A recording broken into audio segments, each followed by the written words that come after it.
nacen artistas. Lo difícil es seguir siendo un artista cuando crecemos. Esta frase, que la hemos visto seguramente en internet, leída detenidamente, es la pura verdad. Porque tener creatividad es estar en contacto con el niño interior. Yo tuve la suerte de tener una niñez maravillosa, llena de música y de cuentos. A mí me gusta dibujar desde que era muy pequeña.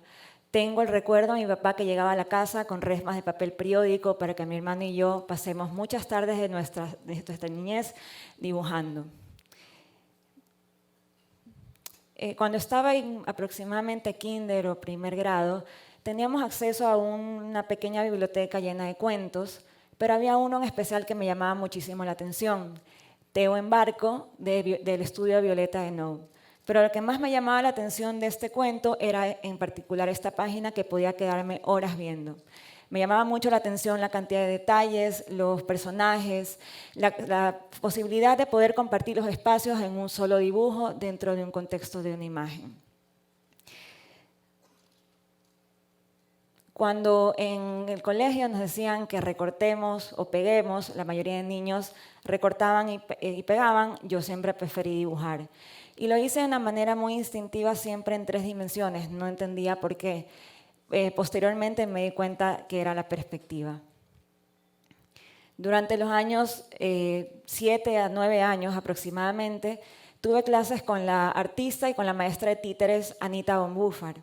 Las clases eran en la casa de ella, en el centro de Guayaquil, una casa antigua. Esto era en el último piso de su estudio. Era una mesa larga con unos bancos y en las clases éramos aproximadamente unos 10 niños. Un día en particular, recuerdo que nos hicieron un ejercicio, que nos pusieron un material diferente, viscoso, con un tinte, y nos dijeron que la consigna era pintar con las manos. Yo recuerdo claramente estar frente a mi papel y ver maravillada la posibilidad de que podía hacer lo que quiera.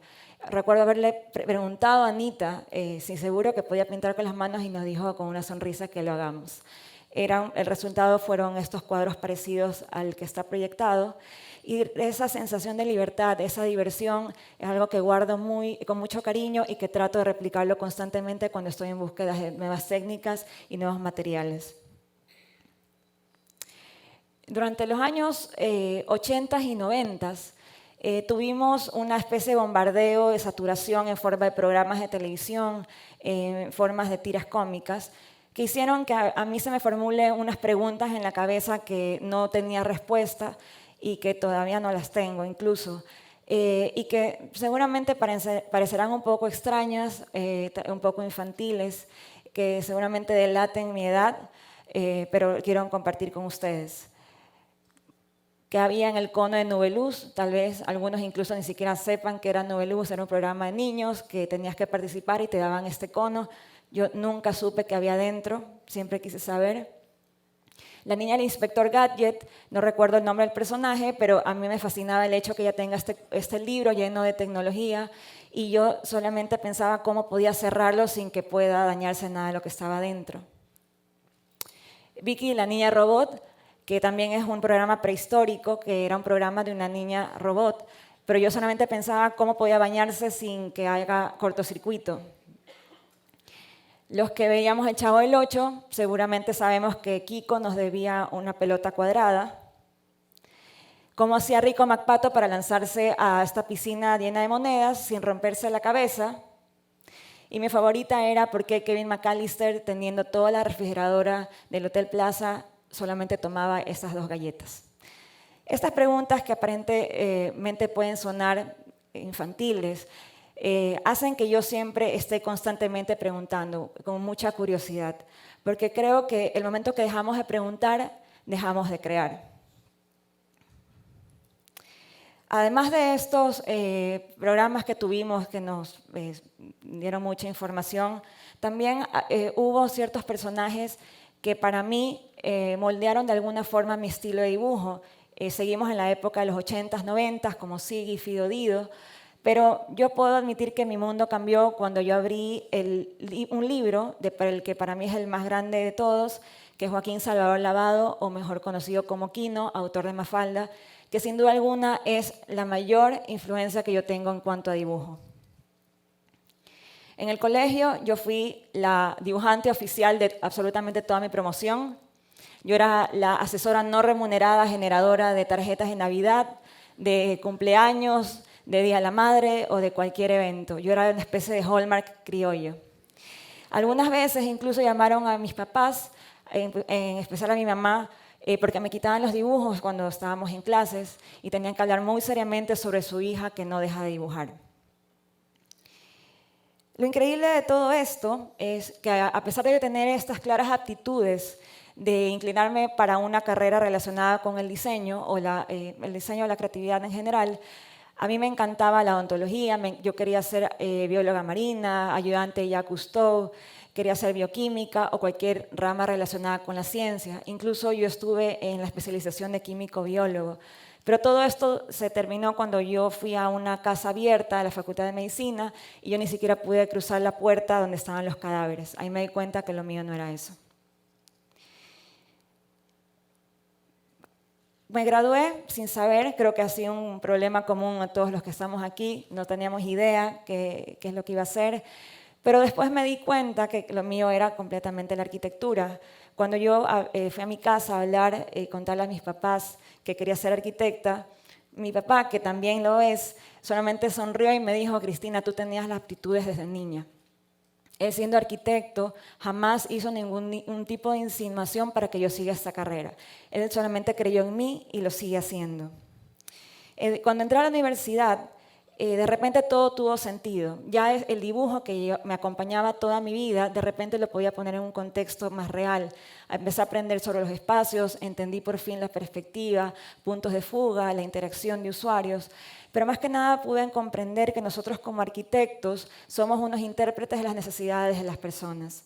Todo esto siempre acompañado del dibujo, que se convirtió desde ahí una herramienta de trabajo. También todos los que estamos relacionados con una carrera que tiene que ver con la creatividad, incluso con la que no está, no todo es lindo, no todo es bueno. Yo recuerdo uno de los primeros proyectos que participé cuando recién estaba por graduarme, yo trabajaba en la oficina de mi papá, me dejaron participar en una casa y lógicamente como era la primera vez o las primeras veces que yo participaba estaba muy ilusionada.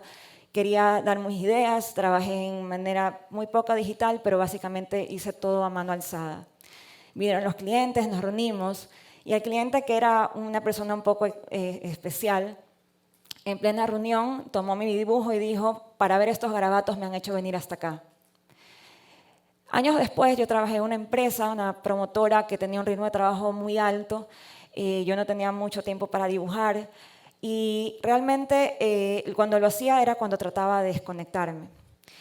Y un día que estaba pintando justamente algo del proyecto donde estaba trabajando, entró una compañera mía de otra área, me vio pintar, y días después, en una reunión, que realmente no recuerdo el contexto de la conversación, ella dijo: sí, pero Cristina solo se pasa pintando arbolitos. Estas frases, que a veces creo que todos los tenemos en diferentes contextos, pueden resultar a veces desmoralizadoras, nos hacen replantearnos o dudar sobre las actitudes que podamos tener hacia lo que hagamos nosotros. Pero un mal comentario o una mala experiencia solo deben empujarnos a seguir intentándolo. Para mí, la frase de pintar arbolitos o hacer garabatos se convirtió en una especie de motor que me ayudó para probarme a mí que yo podía realmente hacer algo mejor. Hace aproximadamente 5 años, una amiga me dijo: ¿por qué no abres una cuenta de Instagram para que subas tus trabajos, tus dibujos? Yo ya tenía una cuenta personal y decidí crear otra con un nombre muy original que era Dibujos de Cristina. Entonces, realmente lo que decidí fue empezar a subir mis trabajos y me di cuenta que el hobby que empezó como tal se convirtió en una necesidad. De repente era una adicción, porque dibujar llama a dibujar. Yo generalmente cuando dibujo busco algo que me emocione, me conmueva, me impacte y trato siempre de plasmarlo. Yo tengo una debilidad, toda la vida la he tenido por la cultura pop, por el cine y por la música, pero más que nada la arquitectura de películas, que es algo que yo trato siempre de rendirle un tributo constantemente. Lo hago en formatos más pequeños, e incluso intentando en rollos de más de 5 metros llenos de dibujo. Algo que para mí es particularmente lo mejor que tienen las redes sociales son las colaboraciones. Creo que es la unión de fuerzas, es juntar mundos que generan cosas increíbles, resultados jamás pensados. Pero lo que más me gusta de las colaboraciones es que el ego en una colaboración jamás puede caber. Ego y colaboración en una sola oración no puede estar. Las pequeñas cosas llaman a las más grandes. Empecé pintando un vestido de novia que jamás en mi vida había ni siquiera pintado en tela y lo hice. Ese vestido o ese trabajo me llevó a hacer patrones para una colección de vestidos. De ahí se pudieron hacer zapatos, jeans, tortas, agendas, ilustración infantil, pósters de eventos, empaques de chocolates, papel tapiz, telas aplicadas a almohadones, muebles, mosaicos, entre otros. Si me preguntan, yo jamás en la vida me imaginé poder aplicar el dibujo a esto, pero lo que me ha hecho darme cuenta es que se puede, no solamente yo, sino cualquier persona se puede llevar el dibujo al límite. Porque en mi caso el dibujo es un hilo conductor que ha estado toda mi vida, es la forma que yo veo el mundo y es una línea que nace desde el corazón. Aparte de las colaboraciones, algo que me llena mucho de la página de Instagram es que de repente tengo acceso a personas que me escriben, chicos que están recién empezando la carrera, personas ya profesionales que están en la rama también del diseño, o incluso personas que ni siquiera son parte de esta rama, pero comparten esta pasión. A mí personalmente me llena mucho poder interactuar con las personas. Pero hay una frase que muchas personas lo dicen, que es el miedo a dibujar. Y ahí es donde entro yo, donde yo siento que tengo que justamente con mi trabajo poderles guiar o demostrar que no hay que tenerle miedo al dibujo. El dibujo es lo más noble que existe, está siempre ahí, te espera. Si algo sale mal, sencillamente lo vuelves a intentar. El 15 de abril de este año pasó algo completamente inesperado y sin planear, cuando este dibujo dio la vuelta al mundo. Cuando fue el incendio de Notre Dame, yo realmente no hice nada diferente, hice lo que hago siempre, es dibujar y dibujarlo con el alma. Como dije anteriormente, cuando hay algo que me impacta, algo que me emociona o me conmueve, sencillamente tomo un lápiz y lo plasmo.